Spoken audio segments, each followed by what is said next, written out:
Hello, good morning guys. രാവിലെ പെമ്പറന്നതി മാനത്തോട്ട് നോക്കി ഏതാണ്ട് പിറുപിറുക്കുന്നു. എന്താണെന്നറിയുമ്പോൾ ഞാനും കൂടി. അപ്പോൾ ഉണ്ടോ പുള്ളിക്കാരത്തി ഏതാണ്ട് കുന്തം എടുത്തുണ്ടെന്ന് ഞാൻ വിചാരിച്ചു വള്ളം തൊഴിയാണെന്ന് വിചാരിച്ചു. ഒന്ന് നോക്കിയപ്പോൾ വള്ളം തൊഴിയാന്ന് വിചാരിച്ചു ഞാൻ അടുത്തേക്ക് കൂടിയപ്പോൾ അതിനകത്ത് നോക്കിക്കൊണ്ട് നിൽക്കുകയാണേ. അപ്പോൾ എന്താ പരിപാടി ഞാനിങ്ങനെ നോക്കി നിൽക്കുമ്പോഴുണ്ടാ അപ്പോഴാണ് പിടി കിട്ടിയത്. പുള്ളിക്കാരി മാങ്ങ പഴുക്കാനുള്ള ശ്രമമായിട്ടാണ് ഇങ്ങനെ നിൽക്കുന്നത്. അങ്ങനെ കൊണ്ടുകൊടുത്ത് മേലോട്ട് പൊക്കിക്കൊണ്ടിരിക്കുന്ന സമയത്ത് ഞാനും കൂടി എന്തായാലും പുള്ളിക്കാർക്ക് ഒരു ഹെൽപ്പ് ആവട്ടെന്ന് വിചാരിച്ച് ഞാനും കൂടി അങ്ങനെ മാങ്ങ എടുത്താനായിട്ട് തോട്ടെടുത്ത് മുകളിലേക്ക് പൊക്കി. ആ മാങ്ങ എൻ്റെ തലയ്ക്ക് വേണ്ടെന്ന് വിചാരിച്ച് ഞാനത് ക്യാച്ച് എടുക്കാനായിട്ട് അതിൻ്റെ കീഴിലേക്ക് ഇങ്ങനെ വായും പുറത്ത് പോയി നോക്കി നിൽക്കുകയാണ്.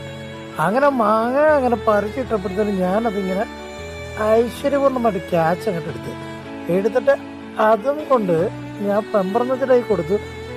അതുകൊണ്ട് പെമ്പറന്നതി എന്താ പരിപാടി ചെയ്യാൻ പോണെന്ന് നമുക്ക് അറിയണ്ടേ, നമുക്കൊന്ന് നോക്കാം.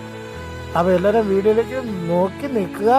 അതുകൊണ്ട് ഇങ്ങനെ നടന്ന് മന്ദം പൈപ്പിൻ്റെ അടുത്ത് നിന്ന് പൈപ്പ് തുറന്ന് കുറുകുറാന്ന് വെള്ളം വരുന്നതിന് അതിൽ കഴുകിയ ശേഷം അതുകൊണ്ട് ഇങ്ങനെ മന്ദം നടന്നു വന്നു.